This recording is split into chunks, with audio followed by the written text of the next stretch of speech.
ॐ श्री गणेशाय नमः। श्रीचामुण्डा स्तोत्रम्। जय सर्वगते देवी चर्ममुण्डधरे वरे। जय दैत्यकुलोच्छेद दक्षे दक्षात्मजे शुभे। कालरात्रि जया चिन्ते नवम्यष्टमि वल्लभे। त्रिनेत्रे त्र्यम्बकाभीष्टे जय देवी सुरार्चिते। भीमरूपे स्वरूपे च महाविद्ये महाबले। महोदये महाकाये जय देवी महावृते। नित्यरूपे जगद्धात्रे स्वरामांसवत्साप्रिये। विकराली महाकाली जय प्रेत जनानुगे। शबया नरते रम्ये भुजङ्गाभरणान्विते। पाशहस्ते महाहस्ते रुधिरौघकृतास्पदे। फेत्कारारवसोभिष्टे गीतवाद्यविराजिते। जयानाद्ये जयध्यै भर्गदेहार्धसंश्रये। त्वं रतिस्त्वं धृतिस्तुष्टिस्त्वं गौरी त्वं सुरेश्वरी। त्वं लक्ष्मी त्वं च सावित्री गायत्री त्वं संशयम्। यत्किञ्चित् त्रिषु लोकेषु स्त्रीरूपं देवि दृश्यते। तत्सर्वं त्वन्मयं नात्र विकल्पोऽस्ति मम क्वचित्। येन सत्येन तेन त्वमत्रावासं धृतं कुरु। सान्निध्यं भक्तितस्तुष्टा सुरासुरनमस्कृते। सूतोवाच एवं स्तुता च सा देवी नलेन पृथ्वीभुजा। प्रोवाच दर्शनं गत्वा तं नृपं भक्तवत्सला। श्रीदेव्युवाच परितुष्टास्मि ते वत्स स्तोत्रेणानेन साम्प्रतम्। तस्मात् गृहाण मत्तस्त्वं वरं मनसि संस्थितम्। नलोवाच दमयन्तीति मे भार्या प्राणेभ्योऽपि गरीयसी। सा मया निर्जने मुक्ता वने व्यालगणान्विते। अखण्डशीलां निर्दोषा यथाहं तत्प्रसादतः। लभे भूयोऽपि तां देवी तथात्र कुरु सत्वरम्। स्तोत्रेणानेन यो देवी स्तुतिं कुर्यात् पुरुषस्तव। तत्रैव दिवसे तस्मै त्वया देयं मनोगतम्। श्रीजगदम्बार्पणमस्तु। जय सर्वगते देवी चर्ममुण्डधरे वरे। जय दैत्यकुलोच्छेद दक्षे दक्षात्मजे शुभे। कालरात्रि जया चिन्ते नवम्यष्टमि वल्लभे। त्रिनेत्रे त्र्यम्बकाभीष्टे जय देवी सुरार्चिते। भीमरूपे स्वरूपे च महाविद्ये महाबले। महोदये महाकाये जय देवी महावृते। नित्यरूपे जगद्धात्रे स्वरामांसवत्साप्रिये। विकराली महाकाली जय प्रेत जनानुगे। शबया नरते रम्ये भुजङ्गाभरणान्विते। पाशहस्ते महाहस्ते रुधिरौघकृतास्पदे। फेत्कारारवसोभिष्टे गीतवाद्यविराजिते। जयानाद्ये जयध्यै भर्गदेहार्धसंश्रये। त्वं रतिस्त्वं धृतिस्तुष्टिस्त्वं गौरी त्वं सुरेश्वरी। त्वं लक्ष्मी त्वं च सावित्री गायत्री त्वं संशयम्। यत्किञ्चित् त्रिषु लोकेषु स्त्रीरूपं देवि दृश्यते। तत्सर्वं त्वन्मयं नात्र विकल्पोऽस्ति मम क्वचित्। येन सत्येन तेन त्वमत्रावासं त्रावासं धृतं कुरु सानिध्यं भक्तितस्तुष्टा सुरासुरनमस्कृते। सूतोवाच एवं स्तुता च सा देवी नलेन पृथ्वीभुजा प्रोवाच दर्शनं गत्वा तं नृपं भक्तवत्सला। श्रीदेव्युवाच परितुष्टास्मि ते वत्स स्तोत्रेणानेन साम्प्रतं तस्माद् ग्रहाणमत्तस्त्वं वरं मनसि संस्थितं। नलोवाच दमयन्तीति मे भार्या प्राणेभ्योऽपि गरीयसी सा मया निर्जने मुक्ता वने व्यालगणान्विते। अखण्डशीलां निर्दोषा यथाहं त्वत्प्रसादतः लभे भूयोऽपि तां देवी तथात्र कुरु सत्वरम्। स्तोत्रेणानेन यो देवी स्तुतिं कुर्यात् पुरुषस्तव तत्रैव दिवसे तस्मै त्वया देयं मनोगतम्। श्रीजगदम्बार्पणमस्तु।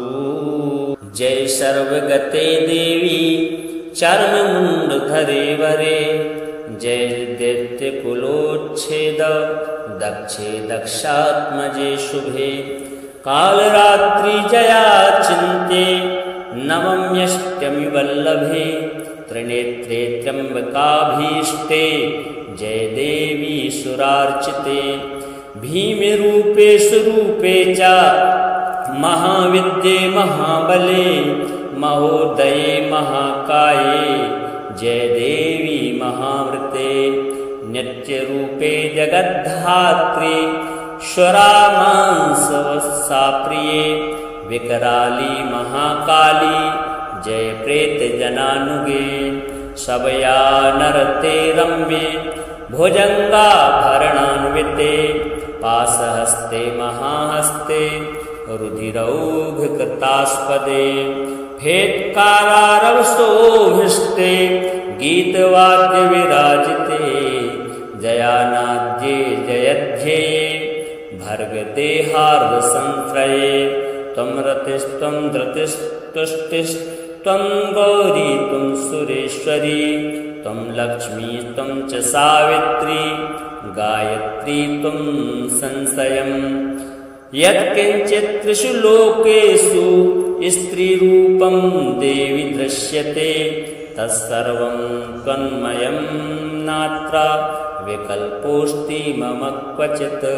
येन सत्येन तेन त्वमत्रावासं धृतं कुरु सानिध्यं भक्तितस्तुष्टा सुरासुरनमस्कृते।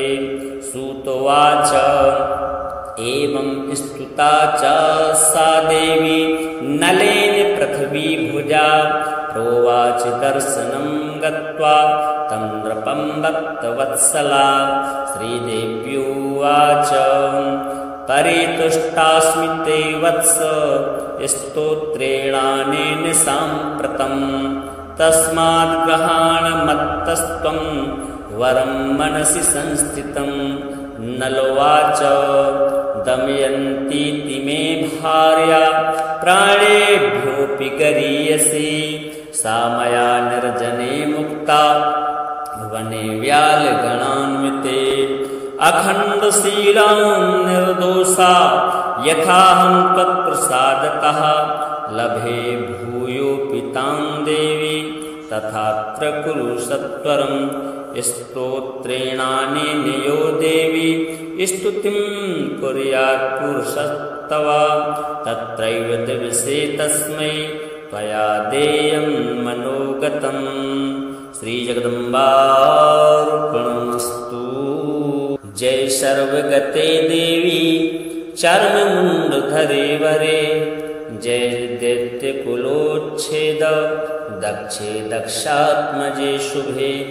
कालरात्रि जया चिन्ते नवम्यष्टमि वल्लभे त्रिनेत्रे त्र्यम्बकाभीष्टे जय देवी सुरार्चिते।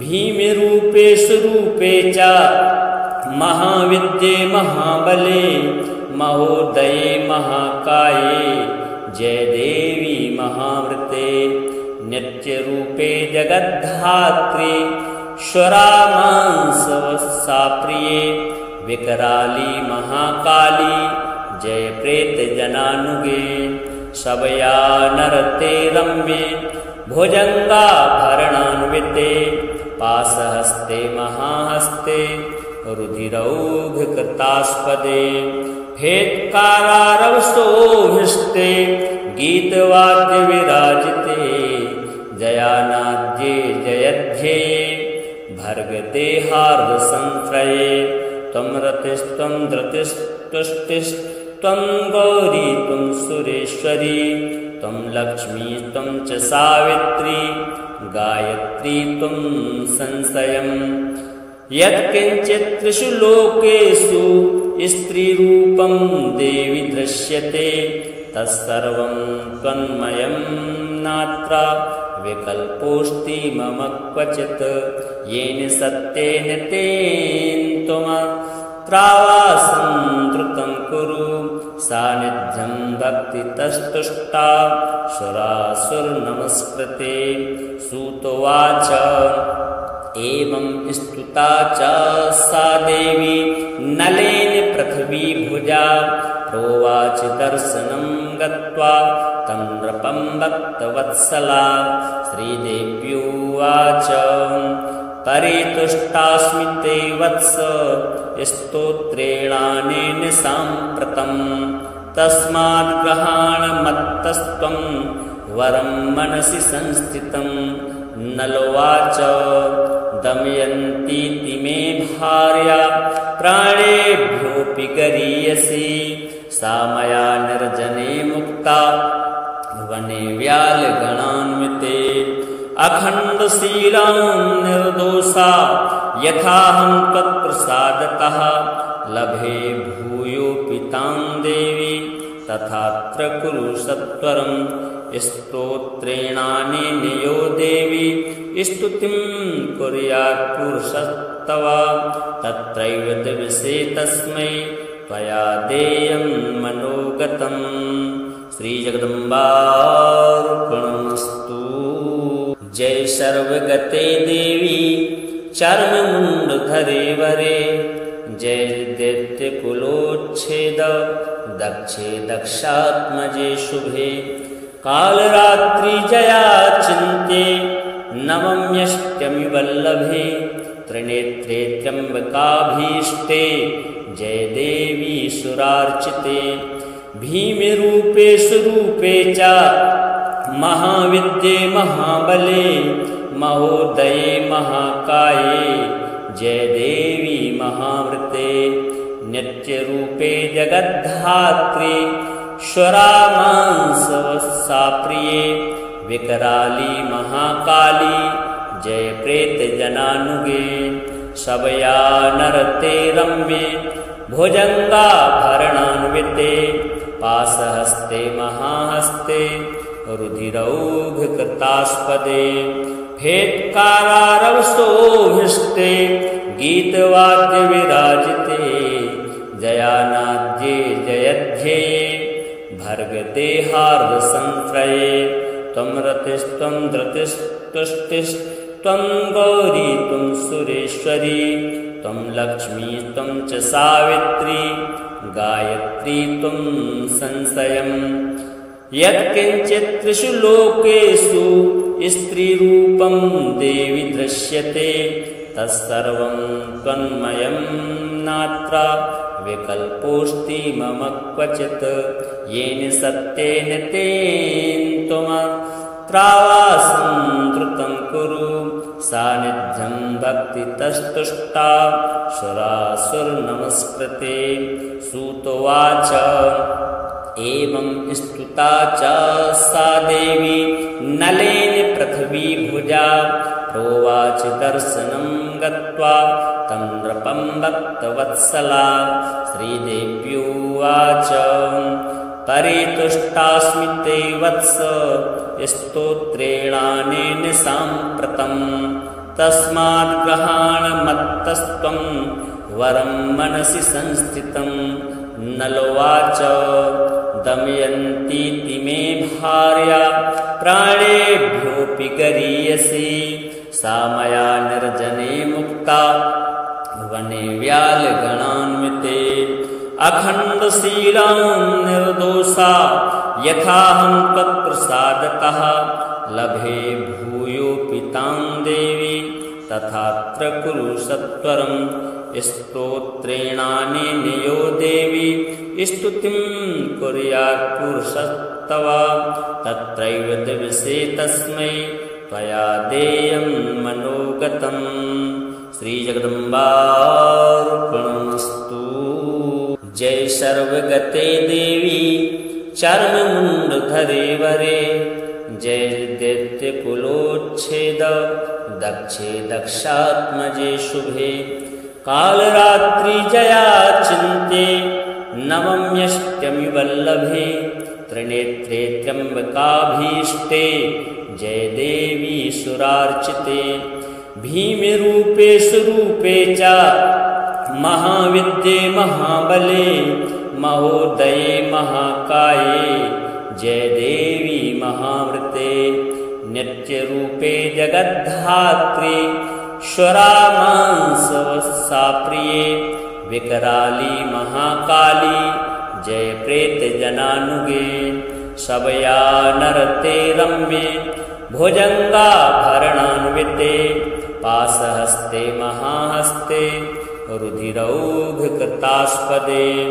भेत्कारारवसोभिष्टे गीतवाद्यविराजिते जयानाद्ये जयध्येये भर्गदेहार्धसंश्रये त्वं रतिस्त्वं धृतिस्तुष्टिस्त्वं गौरी त्वं सुरेश्वरी त्वं लक्ष्मी त्वं च सावित्री गायत्री त्वं संशयम् यत्किञ्चित् त्रिषु लोकेषु स्त्रीरूपं देवि दृश्यते तत्सर्वं त्वन्मयं नात्र विकल्पोऽस्ति मम क्वचित् येन सत्येन तेन त्वमत्रावासं धृतं कुरु सान्निध्यं भक्तितस्तुष्टा सुरासुरनमस्कृते सूतोवाच एवं स्तुता च सा देवी नलेन पृथ्वी भुजा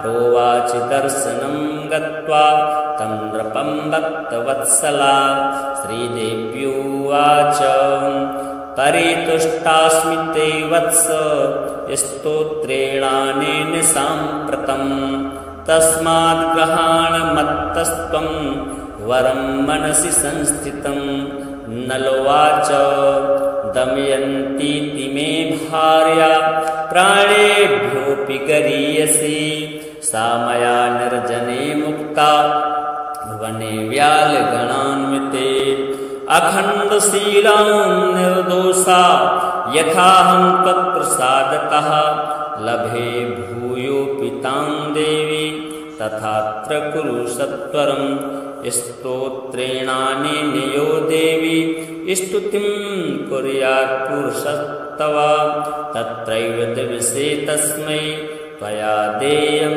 मनोगतम्।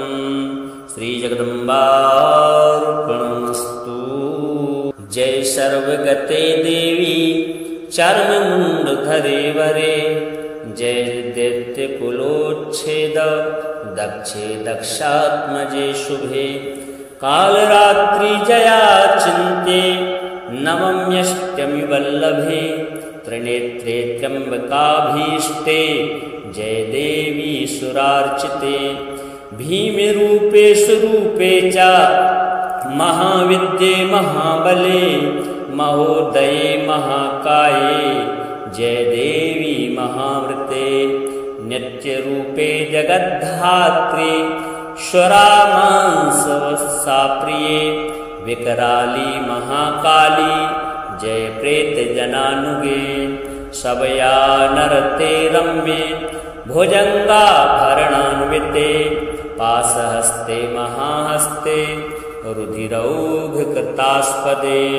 भेत्कारारवसोभिष्टे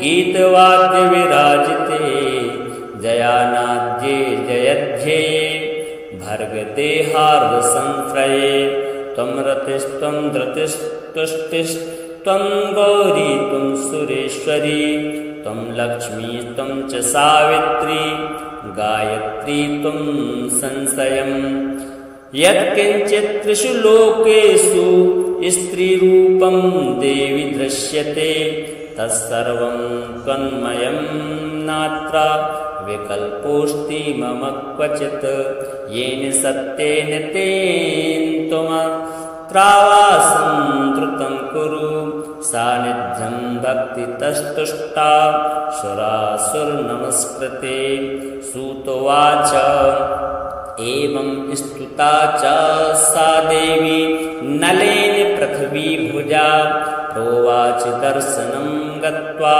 तं नृपं भक्तवत्सला श्रीदेव्युवाच परितुष्टास्मि ते वत्स स्तोत्रेणानेन साम्प्रतं तस्माद् ग्रहाणमत्तस्त्वं वरं मनसि संस्थितं नलोवाच दमयन्तीति मे भार्या प्राणेभ्योऽपि गरीयसी सा मया निर्जने मुक्ता वने व्यालगणान्विते अखण्डशीलां निर्दोषा यथाहं तत्प्रसादतः लभे भूयोऽपि तां देवी तथात्र कुरु सत्वरम् स्तोत्रेणानेन यो देवी स्तुतिं कुर्यात् पुरुषस्तव तत्रैव दिवसे तस्मै त्वया देयं मनोगतम्।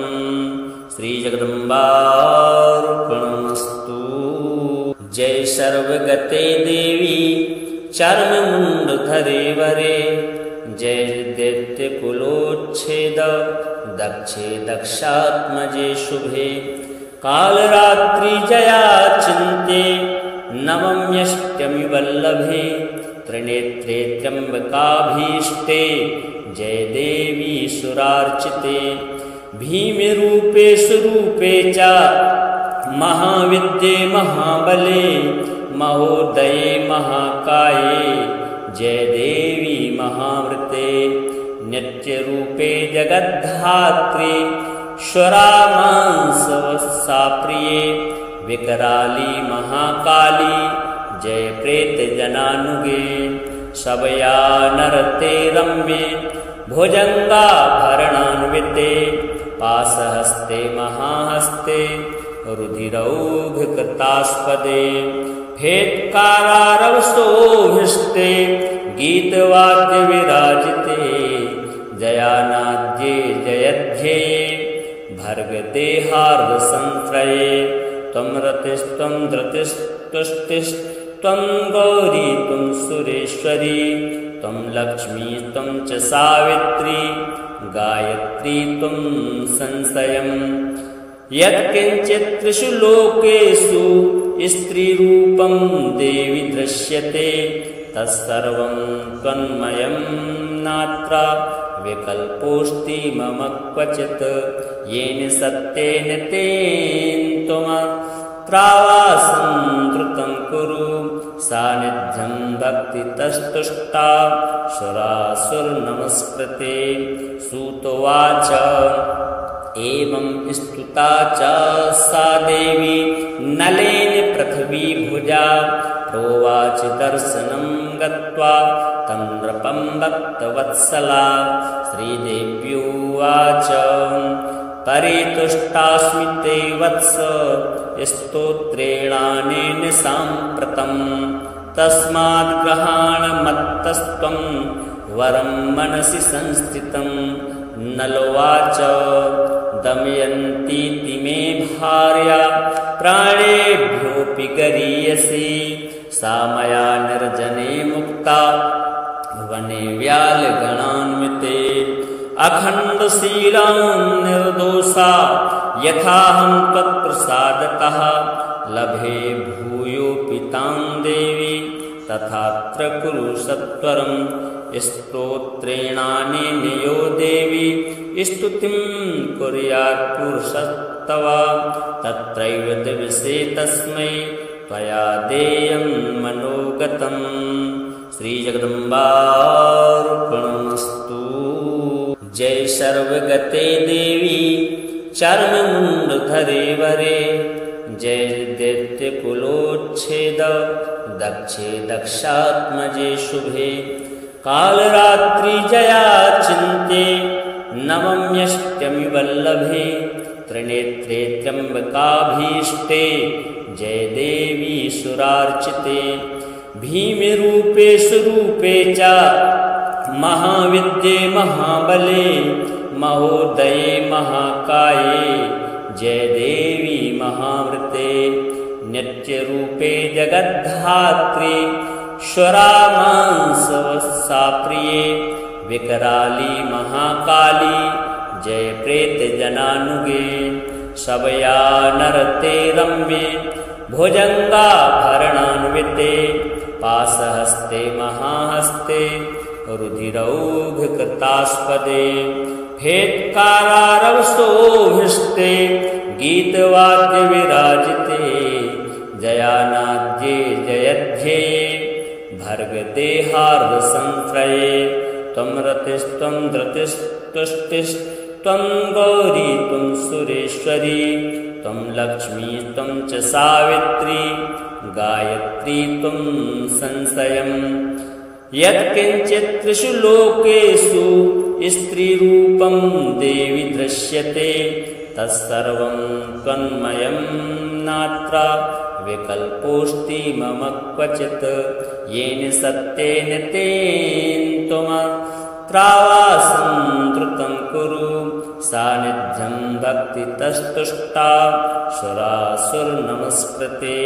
सूतोवाच एवं स्तुता च सा देवी नलेन पृथ्वीभुजा, प्रोवाच दर्शनं गत्वा तं नृपं भक्तवत्सला। श्रीदेव्युवाच परितुष्टास्मि ते वत्स स्तोत्रेणानेन साम्प्रतं, तस्माद् गृहाण मत्तस्त्वं वरं मनसि संस्थितं। नलोवाच दमयन्तीति मे भार्या प्राणेभ्योऽपि गरीयसी, सा मया निर्जने मुक्ता वने व्यालगणान्विते, अखण्डशीलां निर्दोषा यथाहं तत्प्रसादतः, लभे भूयोऽपि तां देवी तथात्र कुरु सत्वरम्। स्तोत्रेणानेन यो देवी स्तुतिं कुर्यात् पुरुषस्तव, तत्रैव दिवसे तस्मै त्वया देयं मनोगतम्। श्रीजगदम्बार्पणमस्तु। जय सर्वगते देवी चर्ममुण्डधरे वरे, जय दैत्यकुलोच्छेद दक्षे दक्षात्मजे शुभे, कालरात्रि जया चिन्ते नवम्यष्टमि वल्लभे, त्रिनेत्रे त्र्यम्बकाभीष्टे जय देवी सुरार्चिते, भीमरूपे स्वरूपे च महाविद्ये महाबले, महोदये महाकाये जय देवी महावृते, नित्यरूपे जगद्धात्रे स्वरामांसवत्सा प्रिये, विकराली महाकाली जय प्रेत जनानुगे, शबया नरते रम्ये भुजङ्गाभरणान्विते, पाशहस्ते महाहस्ते रुधिरौघकृतास्पदे, फेत्कारारवसोभिष्टे गीतवाद्यविराजिते, जयानाद्ये जयध्येये भर्गदेहार्धसंश्रये, त्वं रतिस्त्वं धृतिस्तुष्टिस्त्वं गौरी त्वं सुरेश्वरी, त्वं लक्ष्मी त्वं च सावित्री, गायत्री त्वं संशयम्। यत्किञ्चित् त्रिषु लोकेषु स्त्रीरूपं देवि दृश्यते, तत्सर्वं त्वन्मयं नात्र विकल्पोऽस्ति मम क्वचित् येन सत्येन तेन त्वमत्रावासं धृतं कुरु सानिध्यं भक्तितस्तुष्टा सुरासुरनमस्कृते सूतोवाच एवं स्तुता च सा देवी नलेन पृथ्वी भुजा प्रोवाच दर्शनं गत्वा तं नृपं भक्तवत्सला श्रीदेव्युवाच परितुष्टास्मि ते वत्स स्तोत्रेणानेन साम्प्रतं तस्माद् गृहाण मत्तस्त्वं वरं मनसि संस्थितं नलोवाच दमयन्तीति मे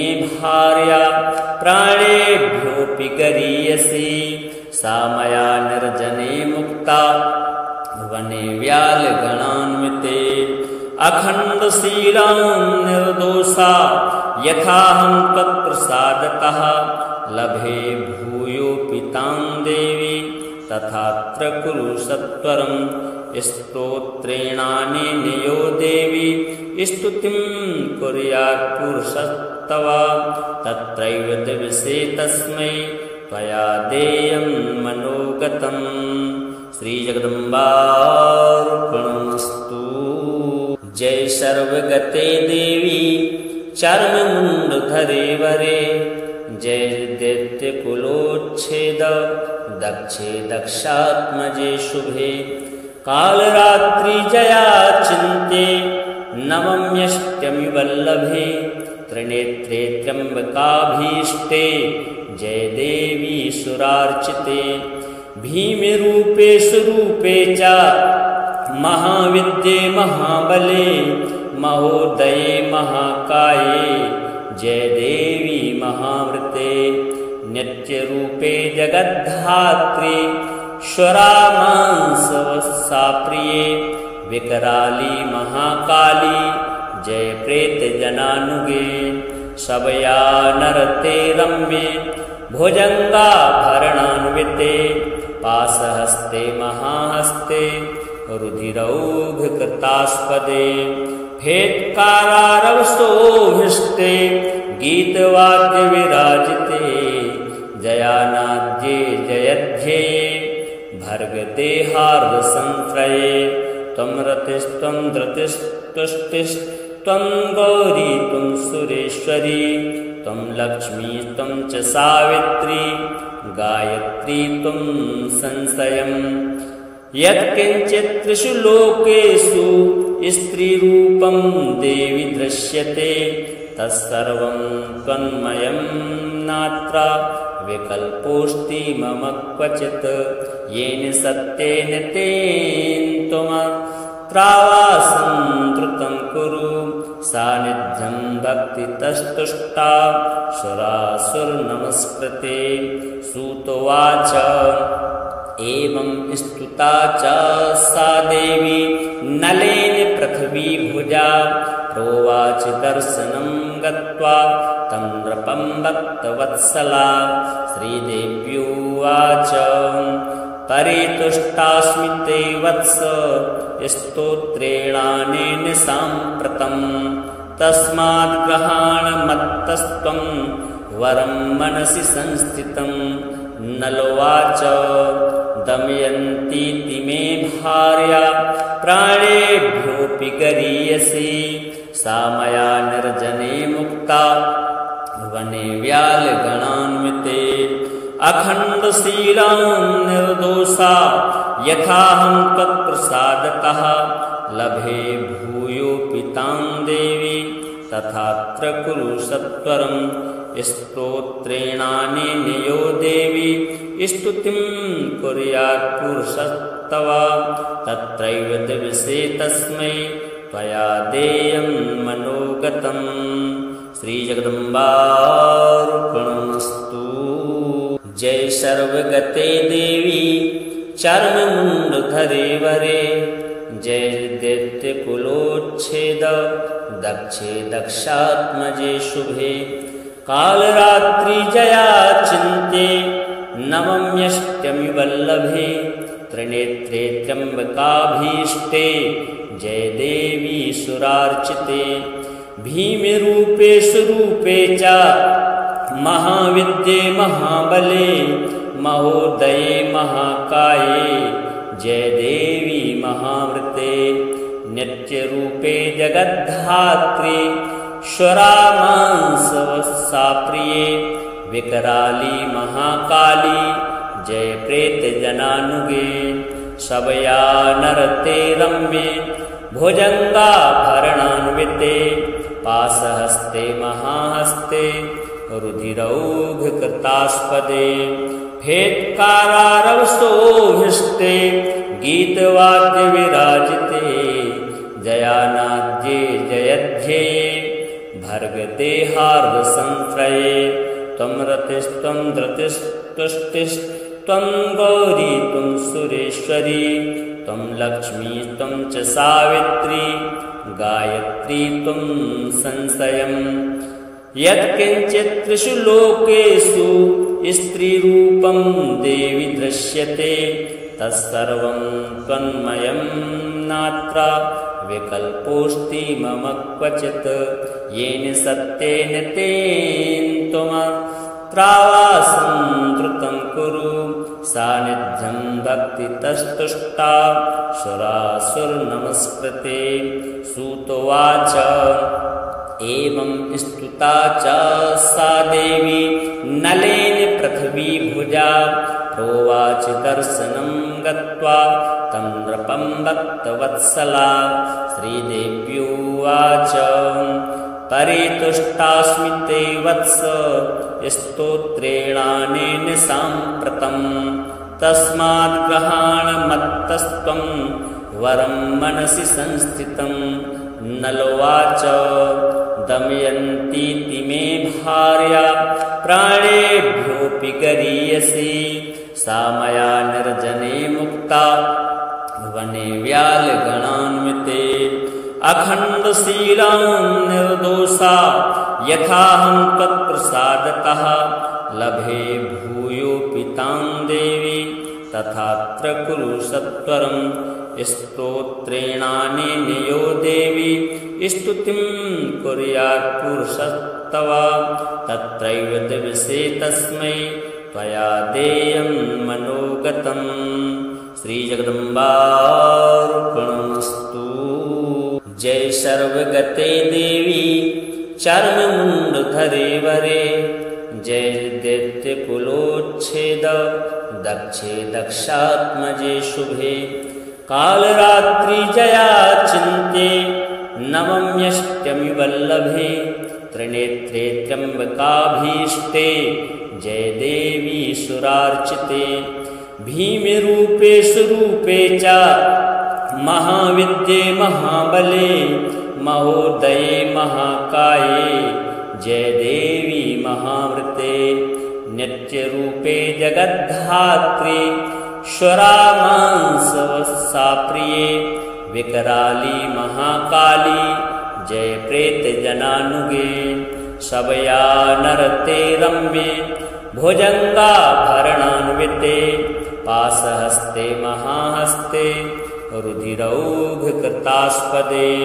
फेत्कारारवसोऽभिष्टे गीतवाद्यविराजिते जयानाद्ये जयध्येये भर्गदेहार्धसंश्रये त्वं रतिस्त्वं धृतिस्तुष्टिस्त्वं गौरी त्वं सुरेश्वरी त्वं लक्ष्मी त्वं च सावित्री गायत्री त्वं संशयम् यत्किञ्चित् त्रिषु लोकेषु स्त्रीरूपं देवि दृश्यते तत्सर्वं त्वन्मयं नात्र विकल्पोऽस्ति मम क्वचित् येन सत्येन तेन त्वमत्रावासं धृतं कुरु सान्निध्यं भक्तितस्तुष्टा सुरासुरनमस्कृते सूतोवाच एवं स्तुता च सा देवी नलेन पृथ्वी भुजा प्रोवाच दर्शनं गत्वा तं नृपं भक्तवत्सला श्रीदेव्युवाच परितुष्टास्मि ते वत्स स्तोत्रेणानेन साम्प्रतम् तस्मात् ग्रहाणमत्तस्त्वं वरं मनसि संस्थितं नलोवाच दमयन्तीति मे भार्या प्राणेभ्योऽपि गरीयसी सा मया निर्जने मुक्ता वने व्यालगणान्विते अखण्डशीलां निर्दोषा यथाहं त्वत्प्रसादतः लभे भूयोऽपि तां देवी तथात्र कुरु सत्वरम् स्तोत्रेणानेन यो देवी स्तुतिं कुर्यात् पुरुषस्तव तत्रैव दिवसे तस्मै त्वया देयं मनोगतम्। श्रीजगदम्बार्पणमस्तु। जय सर्वगते देवी चर्ममुण्डधरे वरे जय दैत्यकुलोच्छेद दक्षे दक्षात्मजे शुभे कालरात्रि जया चिन्ते नवम्यष्टमि वल्लभे त्रिनेत्रे त्र्यम्बकाभीष्टे जय देवी सुरार्चिते भीमरूपे स्वरूपे च महाविद्ये महाबले महोदये महाकाये जय देवी महावृते नित्यरूपे जगद्धात्री श्वरामांसवत्सा प्रिये विकराली महाकाली जय प्रेत जनानुगे शबया नरते रम्ये भुजङ्गाभरणान्विते पाशहस्ते महाहस्ते रुधिरौघकृतास्पदे फेत्कारारवसोभिष्टे गीतवाद्यविराजिते जयानाद्ये जयध्येये भर्गदेहार्धसंश्रये त्वं रतिस्त्वं धृतिस्तुष्टिस्त्वं गौरी त्वं सुरेश्वरी त्वं लक्ष्मी त्वं च सावित्री गायत्री त्वं संशयम् यत्किञ्चित् त्रिषु लोकेषु स्त्रीरूपं देवि दृश्यते तत्सर्वं त्वन्मयं नात्र विकल्पोऽस्ति मम क्वचित् येन सत्येन तेन त्वमत्रावासं धृतं कुरु सान्निध्यं भक्तितस्तुष्टा सुरासुरनमस्कृते। सूतोवाच एवं स्तुता च सा देवी नलेन पृथ्वी भुजा प्रोवाच दर्शनं गत्वा तं नृपं भक्तवत्सला श्रीदेव्युवाच परितुष्टास्मि ते वत्स स्तोत्रेणानेन साम्प्रतं तस्मात् ग्रहाणमत्तस्त्वं वरं मनसि संस्थितं नलोवाच दमयन्तीति मे भार्या प्राणेभ्योऽपि गरीयसी सा मया निर्जने मुक्ता वने व्यालगणान्विते अखण्डशीलां निर्दोषा यथाहं त्वत्प्रसादतः लभे भूयोऽपि तां देवी तथात्र कुरु सत्वरम् स्तोत्रेणानेन यो देवी स्तुतिं कुर्यात् पुरुषस्तव तत्रैव दिवसे तस्मै त्वया देयं मनोगतम्। श्रीजगदम्बार्पणमस्तु।